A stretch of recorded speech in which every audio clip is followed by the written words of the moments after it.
ფინანსური სამსახურის წარმომადგენლები, როგორც თავად აცხადებდნენ, დღევანდელ ბრიფინგზე რამდენიმე დღის განმავლობაში უთვალთვალებდნენ მიმდინარეობდა მიყურადება ონის მუნიციპალიტეტში, კონკრეტულად სოფელ შქმერში, ქართული ოცნების წარმომადგენელზე, ის არის მერის წარმომადგენელი, რწმუნებული შქმერის ერთეულში, მუნიციპალურ ერთეულში, შესაბამისად არსებობდა ეჭვი იმასთან დაკავშირებით, რომ პირი, რომელიც დაკავებულია და რომელსაც 9 წლამდე პატიმრობა ემუქრება 1800 ლარიანი ქრთამის აღების გამო ახორციელებდა გარკვეულ მოლაპარაკებებს ადგილობრივებთან. საუბარია აქ ბუნებრივ წიაღისეულზე,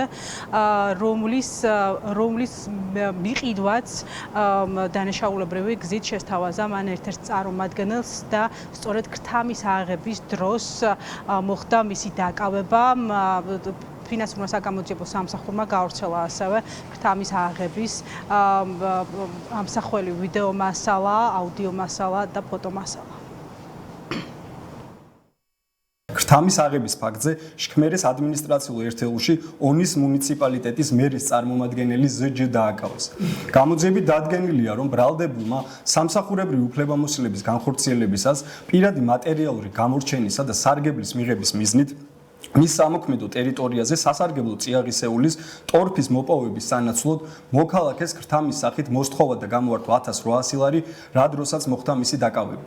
გამოძიება მიმდინარეობს საქართველოს სისხლის სამართლის კოდექსის 338 მუხლის პირველი ნაწილით, რაც სასჯელის სახედაზომად ითვალისწინებს თავისუფლების აღკვეთას 6-დან 9 წლამდე ვადით.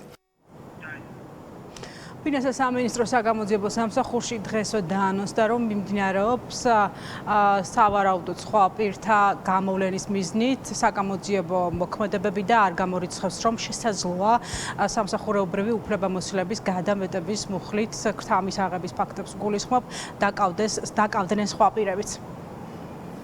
პირდაპირ ეთერში სოფონიაური საუბრობდა.